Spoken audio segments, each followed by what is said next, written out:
আজকে 4 তারিখে যে দোকানগুলো ভাঙার কথা ছিল, কি সমাধান হলো? কি আধিকারিকদের কথার সঙ্গে কি কথা বললেন?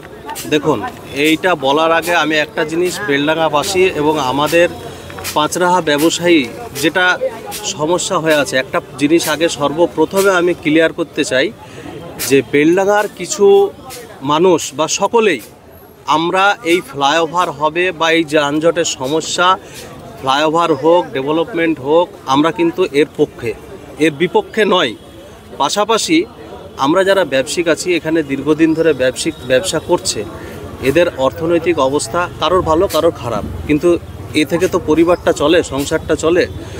পাশাপাশি আমাদের যেমন উন্নয়ন ডেভেলপমেন্ট প্রয়োজন আছে, পাশাপাশি এদের সংসারের, আমাদের যারা ব্যবসায়িক আছি তাদের সংসারের দিকটা খেয়াল রেখে আমরা বিপক্ষে যাইনি, বাধাও দিইনি, শুধু একটু সময় চাওয়া হয়েছে।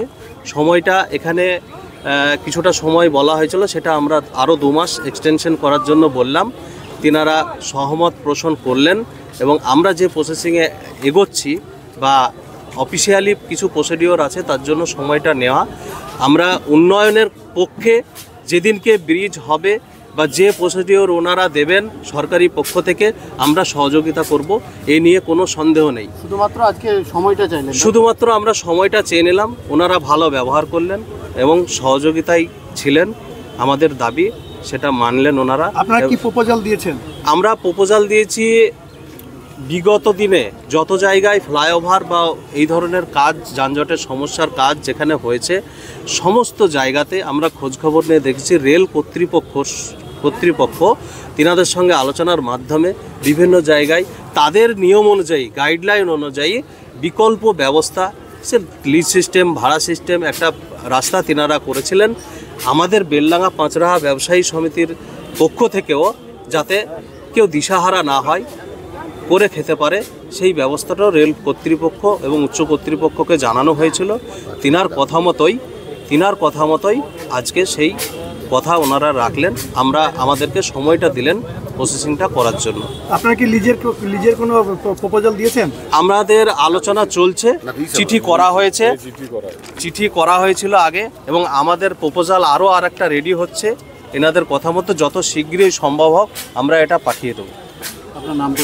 আমার নাম রবিউল ইসলাম। আমার সঙ্গে আছে ব্যবসায়ী সমিতির আরও সিনিয়র যারা ব্যবসায়িক আছেন, আমাদের মজিবুর চাচা আছে, মুস্তাক চাচা আছে, সাইফুল চাচা আছে, বাকি সকল ব্যবসায়ী ছোট ভাইরা, চাচারা সবাই আছেন এখানে। সকলে আমরা একমত। আমাদের এখানে উপস্থিত লোকাল বিধায়কও ছিলেন, উনিও আমাদের সঙ্গে সহমত পোষণ করলেন এবং যাতে দ্রুত আমাদেরও কাজটা হয় এবং দ্রুত উন্নয়নের কাজটা হয় সেদিকটাও উনি দেখছেন। বাকি আমাদের সঙ্গে যেনারাই এসেছেন সবাই বিবেচনা করে আমাদের প্রতি সহানুভূতি দেখিয়েছেন। এই নিয়ে সকলকে ধন্যবাদ এবং আপনারাও এসেছেন, আপনাদের সকলকেও ধন্যবাদ। উন্নয়ন বলতে কি বোঝাচ্ছেন? উন্নয়ন বলতেই যে যানজটের সমস্যা, প্রতিদিন আমরা এখানে ব্যবসা করছি, একটা রেলগেট পড়লো মানেই একটু ফাঁকা প্লেস কেউ পেল না, আবার আর একটা রেলগেট পড়ে গেল। এই সমস্যা, এইটা যদি সমস্যা সমাধান হয় এটাই উন্নয়ন। এই সমস্যার সমাধান হবে বলে আধিকারিকরা বলে গেলেন, আমাদেরকে সেই রকম আশ্বস্ত করছে। আপনারা আরটিআই রিপোর্টে কি বলছে আপনাদেরকে? আরটিআই রিপোর্টে যেনারা কোনো অগ্রগতি আগে বেড়েছে? আমার ব্যক্তিগত কিভাবে আপনি বলেন যে এটা ফ্লাইওভারের জন্য ভাঙতে? আমার ব্যক্তিগত যেটুকু জানা রয়েছে বা আমি যেটুকু জানতে পেরেছি আধিকারিকদের সঙ্গে, উচ্চ আধিকারিকদের সঙ্গে, পরিষ্কার আমার ব্যক্তিগত মত এটা যে আমাকে বলা হয়েছে যে প্রপোজাল গেছে, এখনও পর্যন্ত টেন্ডার প্রসেসিংয়ে যায়নি। প্রপোজাল যাওয়া মানেই হয়ে গেল সেটা নয়, তার জন্য অর্থ বরাদ্দের ব্যাপার আছে, ফিনান্সিয়ালের ব্যাপার আছে, সেইগুলো উচ্চ কর্তৃপক্ষের ব্যাপার, এটা আমাদের বিষয় নয়। কাজ হবে তার পক্ষে আমরা আছি, এ নিয়ে কোনো সন্দেহ নাই। ভারতবর্ষের সুপ্রিম কোর্ট ভারতবর্ষের প্রতিটি রেলের যেখানে যেখানে জায়গা আছে দখল মুক্ত করার কথা বলেছেন, সেই নোটিশ আরটিআই রিপোর্টে বলছে, কি বলবেন? হ্যাঁ, সেটাও জানি। যেমন আপনি বলছেন গোটা রেল, ভারতবর্ষের সমস্ত রেলের জায়গা ওনারা ফাঁকা চাইছেন, এটা একদম সত্য কথা। পাশাপাশি যিনারা এখানে দারিদ্র শ্রেণীর ব্যবসা করছে, ব্যবসা করে খায়, রেল বহু জায়গায় আপনিও খোঁজ নিয়ে দেখবেন, ব্যক্তিগত আপনারাও খোঁজ নেবেন, ব্যক্তিগত সবাই ব্যবসা করেও খাচ্ছে। আপনি পলাশী যান, বেথুয়া যান, কৃষ্ণনগর যান, রানাঘাট যান, চাকদা যান, সব রেলের একদম লাইনের ধারে ধারে স্টেশনের পাশে ব্যবসা। আমাদের বেলডাঙ্গাতে তো সেটা নেই। আবার তাহলে এই মুহূর্তে বেলডাঙ্গাতে ফ্লাইওভারের কোনো গল্প আসছে এখানে? এই মুহূর্তে গল্প আছে কি আছে না সেটা অফিসিয়ালি ব্যাপার। আমাদেরকে বলা হয়েছে সরকারি কাজ চলছে, সরকারের উচ্চ কর্তৃপক্ষ যখন বলছে সেটা তেনাদের বিষয়। আমাদের বিষয় হলো আমাদেরকে উঠতে হলে আমরা উঠব, এটা উঠতে হবে একদিন না একদিন। উন্নয়নের যদি হয় হলে হবে, সমস্যা নেই, কিন্তু আমাদের চিন্তাভাবনাটা আপনাদেরকে উঠতে হবে, কারণ হচ্ছে সুপ্রিম কোর্টের অর্ডার আছে।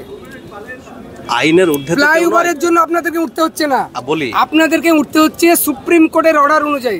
আইনের ঊর্ধ্বে কেউ নয়, আমরা আইনের ঊর্ধ্বে আমরা কেউ নয়। যদি সরকার বলে এখানে এই হবে, সেই হবে, উন্নয়ন হবে, জনগণের ভালো হবে, আমরা উঠব।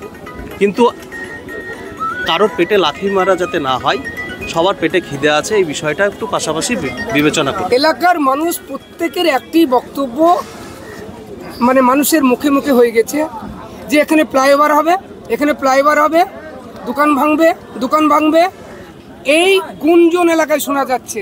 দেখুন, আপনি যে কথাটা বললেন আমি একদম একমত। গুঞ্জন হচ্ছে, উন্নয়নের পক্ষে এটা বারবার বলছি। আপনাকে একটা কথা বলি, কয়েকদিন আগে যখন মাইকিং হলো এখানে, 4-5 দিন আগে একটা মাইকিং হয়েছিল যে আগামী 4 তারিখের মধ্যে আপনাদেরকে নিজের দোকান ভেঙে নিতে হবে। আমরা শুনেছি, কোনো হই হাঙ্গামা কিচ্ছু করিনি। কিছু বুদ্ধিজীবী ফেসবুক পণ্ডিত আছেন, তিনারা ফেসবুকে বলেছেন, তাদেরকে বলবো তাদের ভাষাটা একটু মার্জনা করবেন। তিনারা বলেছেন যে অবৈধ ব্যবসায়ী, অবৈধ কাকে বলে আর অস্থায়ী ব্যবসায়ী কাকে বলে, এই বিষয়টা যেন একটু ভাষাটা তারা পাণ্ডিত্যটা করেন। আপনার পরিচয়টা দেবেন? আমার নাম রবিউল ইসলাম, পাঁচরাহার একজন ব্যবসায়ী।